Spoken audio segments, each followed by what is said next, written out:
कौसल्या सुप्रजा रामपूर्वा सन्ध्या प्रवर्तते।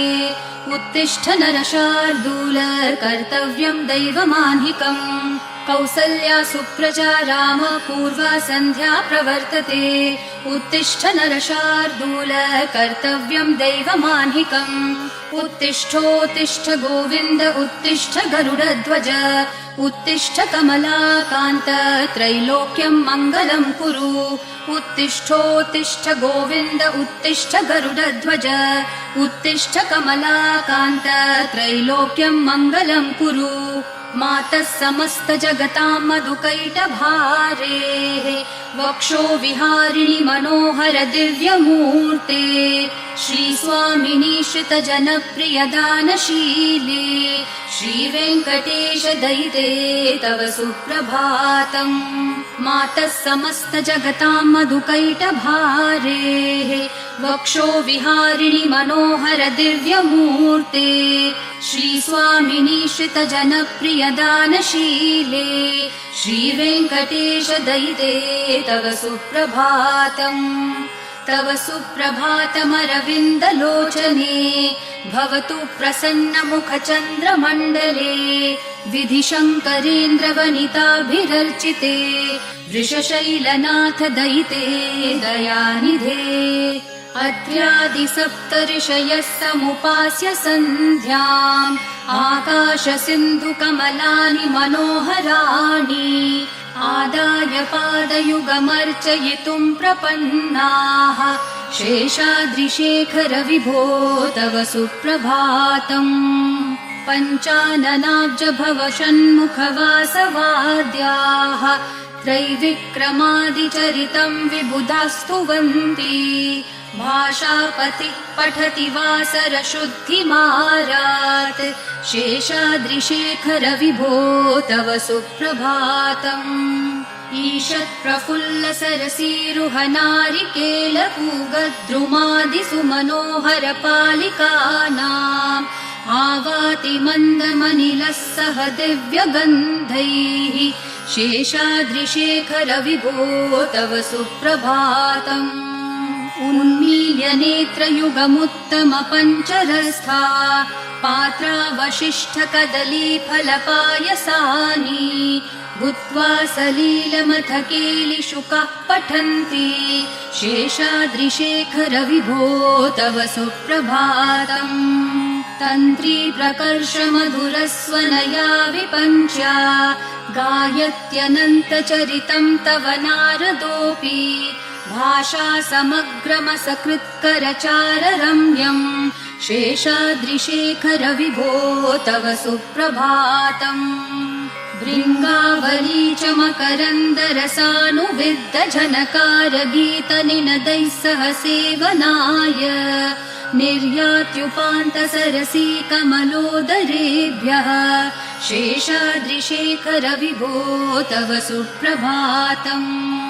योषागणेन वरदग्नि विमथ्यमाने घोषालयेषु दधिमन्थन तीव्रघोषाः रोषात् कलिं वदधते ककुभश्च कुम्भाः शेषाद्रिशेखर विभो तव सुप्रभातम्। पद्मेशमित्रशतपत्रगतालिवर्गाः हर्तुम् श्रियम् कुवलयस्य निजाङ्गलक्ष्म्या भेरीनिनादमिव बिभ्रति तीव्रनादम् शेषाद्रिशेखर विभो तव सुप्रभातम्। श्रीमन्नभीष्टवरदाखिल लोकबन्धो श्री श्रीनिवास जगदैकदयैक सिन्धो श्रीदेवतागृहभुजान्तर दिव्यमूर्ते श्रीवेङ्कटाचलपते तव सुप्रभातम्। श्रीमन्नभीष्टवरदाखिललोकबन्धो श्री श्रीनिवास जगदेकदयैकसिन्धो श्रीदेवतागृहभुजान्तरदिव्यमूर्ते श्रीवेङ्कटाचलपते तव सुप्रभातम्। श्रीस्वामी पुष्करिणिकाप्लवनिर्मलाङ्गाः श्रेयोर्थिनो हरविरिञ्च सनन्दनाद्याः द्वारे वसन्ति वरवेत्रहतोत्तमाङ्गाः श्रीवेङ्कटाचलपते तव सुप्रभातम्। श्रीशेषशैलगरुडाचलवेङ्कटाद्रिनारायणाद्रिवृषभाद्रिवृषाद्रिमुख्याम् आख्याम् त्वदीयवसतेरनिशम् वदन्ति श्रीवेङ्कटाचलपते तव सुप्रभातम्। सेवापराः शिवसुरेश कृशानुधर्मरक्षोऽम्बुनाथ पवमानधनाधिनाथाः बद्धाञ्जलि प्रविलसन्निज शीर्षदेशाः श्रीवेङ्कटाचलपते तव सुप्रभातम्। घाटीषु ते विहगराज मृगाधिराज नागाधिराज गजराज हयाधिराजाः स्वस्वाधिकारमहिमाधिकमर्थयन्ते श्रीवेङ्कटाचलपते तव सुप्रभातम्। सूर्येन्दुभौमबुधवाक्पतिकाव्यसौरिस्वरभानुकेतुदिविषत्परिषत्प्रधानाः त्वद्दासदासचरमावधिदासदासाः श्रीवेङ्कटाचलपते तव सुप्रभातम्। त्वत्पादधूलिभरितस्फुरितोत्तमाङ्गाः स्वर्गापवर्गनिरपेक्षनिजान्तरङ्गाः कल्पागमाकलनयाकुलतां लभन्ते श्रीवेङ्कटाचलपते तव सुप्रभातम्। त्वद्गोपुराग्रशिखराणि निरीक्षमाणाः स्वर्गापवर्गपदवीं परमाश्रयन्तः मर्त्या मनुष्यभुवने मतिमाश्रयन्ते श्रीवेङ्कटाचलपते तव सुप्रभातम्।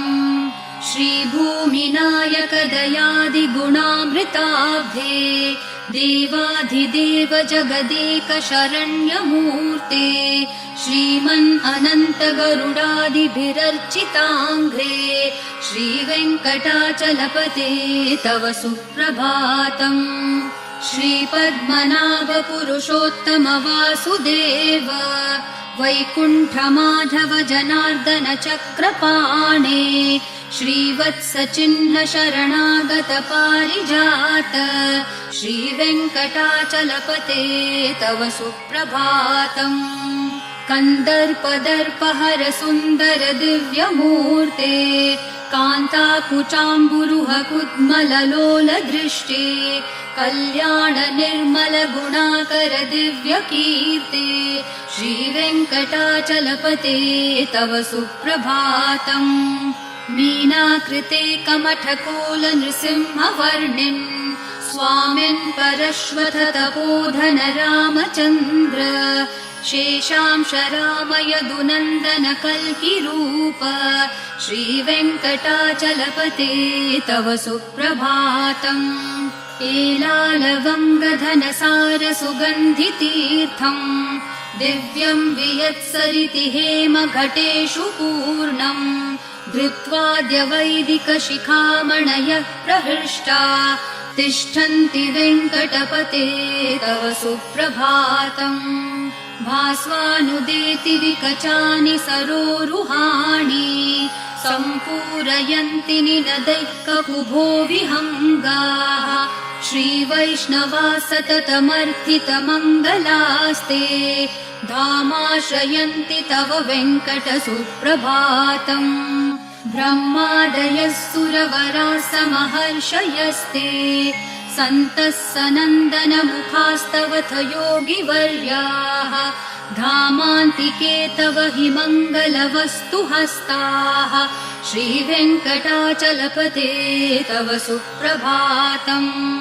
लक्ष्मीनिवास निरवध्य गुणैकसिन्धो संसारसागर समुत्तरणैकसेतो वेदान्त वेद्य निज वैभव भक्त भोग्य श्रीवेङ्कटाचलपते तव सुप्रभातम् लक्ष्मीनिवास निरवध्य गुणैकसिन्धो संसारसागर समुत्तरणैकसेतो वेदान्त वेद्य निज वैभव भक्त भोग्य श्रीवेङ्कटाचलपते तव सुप्रभातम् इत्थं वृषाचलपतेरिह सुप्रभातम् ये मानवः प्रतिदिनं पठितुं प्रवृत्ताः तेषां प्रभातसमयस्मृतिरङ्गभाजाम् प्रज्ञां परार्थसुलभां परमां प्रसूते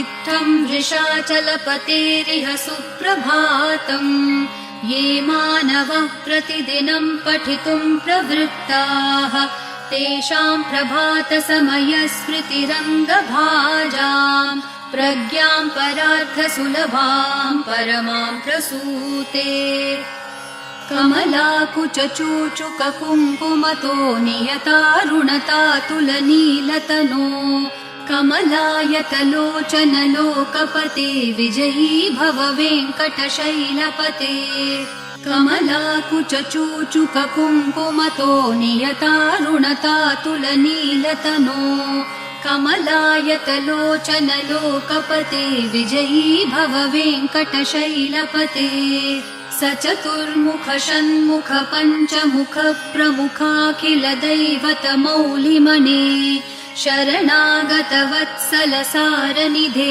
परिपालय मां वृषशैलपते अतिवेलतया तव दुर्विषहै अनुवेलकृतैरपराधशतैः भरितं त्वरितं वृषशैलपते परया कृपया परिपाहि हरे अधिवेङ्कटशैलमुदारमते जनताभिमताधिकदानरतात् परदेवतया गदितान्न गमै कमलादयितान्न परं कलये कलवेणुरवावशगोपवधू शतकोटिवृतात् स्मरकोटिसमात् प्रतिवल्लविकाभिमतात् सुखदात् वसुदेवसुतान्न परं कलये अभिराम गुणाकरदाशरथे जगदेकधनुर्धर धीरमते रघुनायक राम रमेश विभो वरदो भवदेव दया जलदे अवनीतनया कमनीयकरं रजनीकर चारुमुखाम्बुरुहम् रजनीचर राजतमो मिहिरं महनीयमहं रघुराममये सुमुखं सुहृदं सुलभं सुखदं स्वनुजं च सुखाय ममोघशरम् अपहाय रघुत्वहमन्यमहं न कथञ्चन कञ्चन जातु भजे विना वेङ्कटेशं न नाथो न नाथ सदा वेङ्कटेशं स्मरामि स्मरामि हरे वेङ्कटेश प्रसीद प्रसीद प्रियं वेङ्कटेश प्रयच्छ प्रयच्छ विना वेङ्कटेशं न नाथो न नाथ सदा वेङ्कटेशं स्मरामि स्मरामि हरे वेङ्कटेश प्रसीद प्रसीद प्रियं वेङ्कटेश प्रयच्छ प्रयच्छ अहं दूरतस्ते पदाम्भोजयुग्म प्रणामेच्छयागत्य सेवां करोमि सकृत्सेवया नित्यसेवाफलं त्वं प्रयच्छ प्रयच्छ प्रभो वेङ्कटेश अज्ञानिना मया दोषान् अशेषान् विहितान् हरे क्षमस्व त्वं शेषशैलशिखामणे अज्ञानिना मया दोषान् अशेषान् विहितान् हरे क्षमस्व त्वं शेषशैलशिखामणे ईशानां जगतोऽस्य वेङ्कटपतेर्विष्णोः परां प्रेयसीं तद्वक्षस्थलनित्यवासरसिकां तत्क्षान्तिसंवर्धिनीं पद्मालङ्कृतपाणिपल्लवयुगां पद्मासनस्थां श्रियं वात्सल्यादिगुणोज्ज्वलां भगवतीं वन्दे जगन्मातरम् ईशानां जगतोऽस्य वेङ्कटपतेर्विष्णोः परां प्रेयसीं तद्वक्षस्थलनित्यवासरसिकां तत्क्षान्तिसंवर्धिनीं पद्मालङ्कृतपाणिपल्लवयुगां पद्मासनस्थां श्रियं वात्सल्यादिगुणोज्ज्वलां भगवतीं वन्दे जगन्मातरम् श्रीमान् कृपाजलनिधे कृत सर्वलोक सर्वज्ञशक्तनतवत्सल सर्वशेषिन् स्वामिन् सुशील सुलभाश्रित पारिजात श्रीवेङ्कटेश चरणौ शरणं प्रपद्ये श्रीमान् कृपाजलनिधे कृत सर्वलोक सर्वज्ञशक्तनतवत्सल सर्वशेषिन् स्वामिन् सुशील सुलभाश्रित पारिजात श्रीवेङ्कटेश चरणौ शरणं प्रपद्ये आनूपुरार्पित सुजात सुगन्धि पुष्प सौरभ्य सौरभकरो समसन्निवेशौ सौम्यौ सदानुभवनेऽपि नवानुभाव्यौ श्रीवेङ्कटेश चरणौ शरणं प्रपद्ये सद्यो विकासि समुदित्वर सान्द्ररागः सौरभ्य निर्भर सरोरुह साम्यवार्ताम् सम्यक्षु साहसपदेषु विलेखयन्तौ श्रीवेङ्कटेश चरणौ शरणं प्रपद्ये रेखामयध्वज सुधाकलशातपत्र वज्राङ्कुशाम्बुरुह कल्पकशङ्खचक्रैः भव्यैरलङ्कृततलौ परतत्त्वचिह्नैः श्रीवेङ्कटेश चरणौ शरणं प्रपद्ये ताम्रोदरद्युतिपराजित पद्मरागौ ब्राह्मेर्महोभिरभिभूत महेन्द्रनीलौ उद्यन्नखांशुभिर्दस्त शशाङ्कभासौ श्रीवेङ्कटेश चरणौ शरणं प्रपद्ये सप्रेम भीतिकमलाकर पल्लवाभ्यां संवाहनेऽपि सपदिक्लममादधानौ कान्ताववाङ्मनसगोचरसौ कुमार्यौ श्रीवेङ्कटेश चरणौ शरणं प्रपद्ये लक्ष्मीमहीतदनुरूप निजानुभाव नीलादिदिव्यमहिषीकर पल्लवानाम् आरुण्यसङ्क्रमणतः किल सान्द्ररागौ श्रीवेङ्कटेश चरणौ शरणं प्रपद्ये नित्यानमद्विधि शिवादिकिरीटकोटि प्रत्युक्तदीप्तिनवरत्नमःप्ररोहैः नीराजनाविधिमुदारमुपादधानौ श्रीवेङ्कटेश चरणौ शरणं प्रपद्ये विष्णोपदे परम इत्युदित प्रशंसो यौ मध्य उत्स इति भोग्यतयाप्युपातौ भूयस्ततेति तव पाणितलप्रदिष्टौ श्रीवेङ्कटेश चरणौ शरणं प्रपद्ये पार्थाय तत्सदृशसारथिना त्वयैव यौ दर्शितौ स्वचरणौ शरणं व्रजेति भूयोऽपि मह्यमिह तौ करदर्शितौ ते श्रीवेङ्कटेश चरणौ शरणं प्रपद्ये मन्मूर्धिकालियफने विकटाटवीषु श्रीवेङ्कटाद्रिशिखरे शिरसि श्रुतीनाम् चित्तेऽप्यनन्यमनसां सममाहितौ ते श्रीवेङ्कटेश चरणौ शरणं प्रपद्ये आम्लानहृष्यदवनीतलकीर्णपुष्पौ श्रीवेङ्कटाद्रिशिखराभरणायमानौ आनन्दिताखिल मनोनयनौ तवेतौ श्रीवेङ्कटेश चरणौ शरणं प्रपद्ये प्रायप्रपन्न जनता प्रथमावगाह्यो मातुस्तनाविविशिशोरमृतायमानौ प्राप्तौ परस्परतुलामतुलान्तरौ ते श्रीवेङ्कटेशचरणौ शरणं प्रपद्ये सत्त्वोत्तरै सततसेव्यपदाम्बुजेन संसारतारकदशार्द्रदृगञ्चलेन सौम्योपयन्तृमुनिना मम ते श्रीवेङ्कटेशचरणौ शरणं प्रपद्ये सत्त्वोत्तरै सततसेव्यपदाम्बुजेन संसारतारकदशार्द्रदृगञ्चलेन सौम्योपयन्तृमुनिना मम ते श्रीवेङ्कटेशचरणौ शरणं प्रपद्ये श्रीशश्रिया घटिकया त्वदुपाय भावे प्राप्ये त्वयि स्वयमुपेयतया स्फुरन्त्या नित्याश्रिताय निरवद्य गुणाय तुभ्यं श्यां किङ्करो वृषगिरीश न जातु मह्यम् श्रीशश्रिया घटिकया त्वदुपाय भावे प्राप्ये त्वयि स्वयमुपेयतया स्फुरन्त्या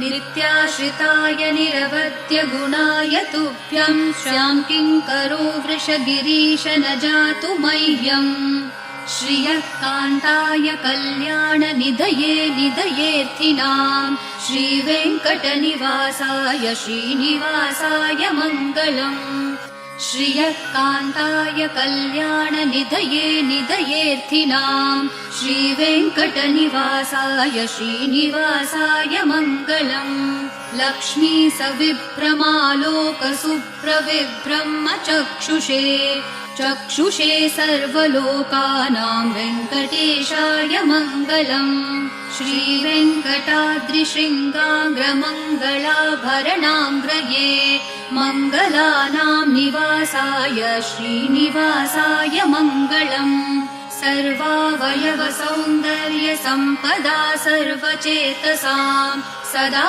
सम्मोहनायास्तु वेङ्कटेशाय मङ्गलम् नित्याय निरवध्याय सत्यानन्दचिदात्मने सर्वान्तरात्मने श्रीमद्वेङ्कटेशाय मङ्गलम् स्वतः सर्वविदे सर्वशक्तये सर्वशेषिणे सुलभाय सुशीलाय वेङ्कटेशाय मङ्गलम् परस्मै ब्रह्मणे पूर्णकामाय परमात्मने प्रयुञ्जे परतत्त्वाय वेङ्कटेशाय मङ्गलम् आकालतत्त्वमशान्तम् आत्मनामनुपश्यताम् अतृप्तामृतरूपाय वेङ्कटेशाय मङ्गलम् प्रायस्वचरणौ पुंसां शरण्यत्वेन पाणिना कृपया दिशते श्रीमद्वेङ्कटेशाय मङ्गलम्